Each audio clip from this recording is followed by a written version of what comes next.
Assalomu alaykum, hurmatli ustozim Shahnozaxon Halilova hamda psixolog maslahatlari kanali a'zolari. Mani ismim Nafisaxon Eshniyazova. Men ustozim Shahnoza Halilovaning mualliflik bo'lgan kurslarim, psixoanaliz kurslarining 1, 2 hamda 3 bosqichi bitiruvchilari bo'laman. Men 2021-yilda psixoanaliz kursini 1-bosqichiga o'qishga yozilganman hamda o'qish jarayonida davomida o'zimdagi juda ham ko'plab ruhiy avvalosi va albatta undan keyin tagida jismoniy og'riqlar yotadi, jismoniy jarohatlarimni anglashni boshladim. Anglash jarayonida sekin-sekin o'zimga yordam berish jarayonida o'zimni atrofimdagi muammolarni, farzandim bilan oilaviy munosabatlarimdagi moliya, sog'liq, albatta hamma jarohatlarimni, muammolarimni anglashni boshlaganman va keyin 2-bosqichiga, undan so'ng 3-bosqichiga o'qishga yozildim.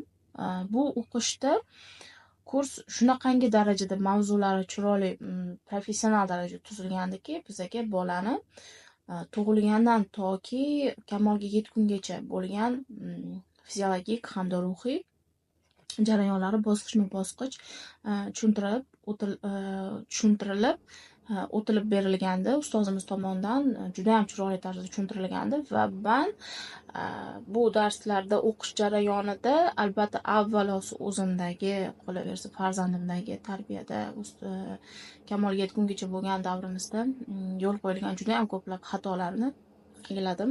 Birinchi navbatda shu kursni o'qiganimda olgan natijam birinchi navbatda farzandimga nisbatan munosabatim o'zgardi.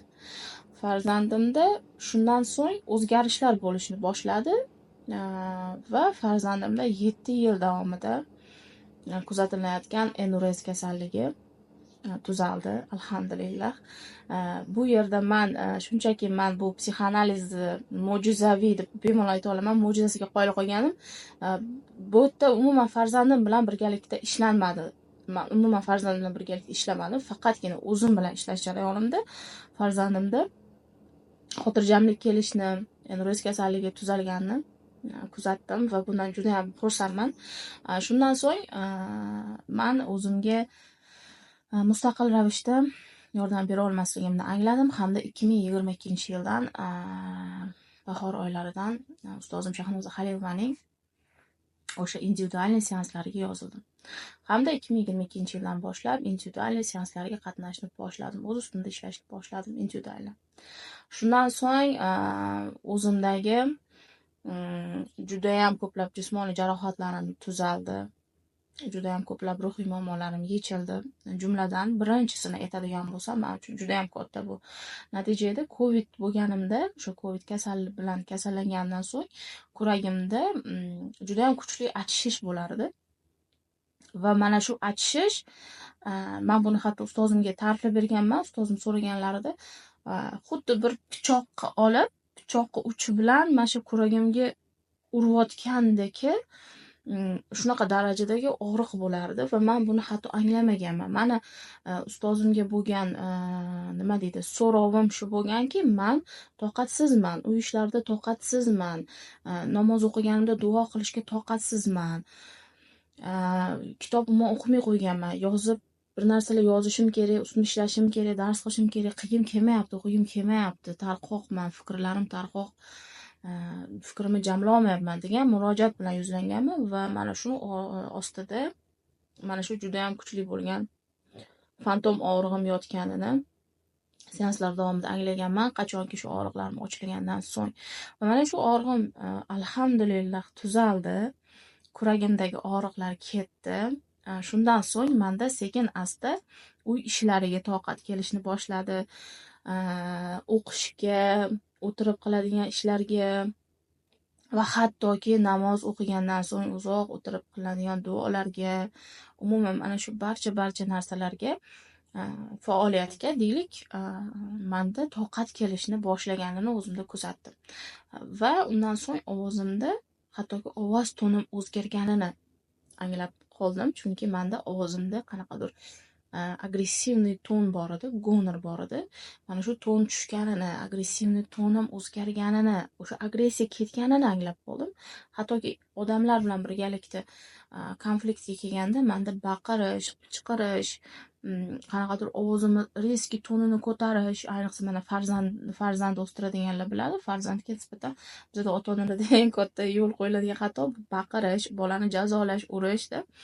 Mana shu farzandimga nisbatan mana shu baqirish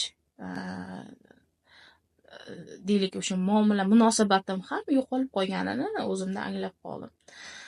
Ya'ni ovozimni toni o'zgardi. Qadimda doimo tikka tutib yurishni o'rgandim. Hattoki poxodkalarim, ya'ni poxodka nima deyiladi o'zbek tilida, qadam bosishim ham o'zgarganini o'zimda angladim seanslarimiz davomida. Munosabatlarim albatta o'zgardi. Atrofimdagi jamiki insonlar bilan deb ayta olaman. Avvalosi albatta yaqin insonlar bilan munosabat o'zgaradi birinchi navbatda. Turmush o'rtog'im bilan, farzandim, ota-onam, yaqinlarim, albatta atrofimdagi barcha do'stlarim bilan bo'lgan munosabatlarim keskin o'zgardi. Munosabatlarda juda ham ko'p energiya, haddan ziyod energiya sarflayotganimni his qildim. Qaysidir joylarda o'zim provokator ekanligimni angladim va anglaganimdan so'ng albatta bu harakatlarni to'xtatdim. Shundan so'ng munosabatlarim keskin o'zgarib, sekin-sekin joyiga tushib boshladi. Moliyada albatta moliyaviy qiyinchiliklarim bor edi. O'qishga kelgan paytimda, 2021-yilda menda juda ham jiddiy moliyaviy qiyinchiliklar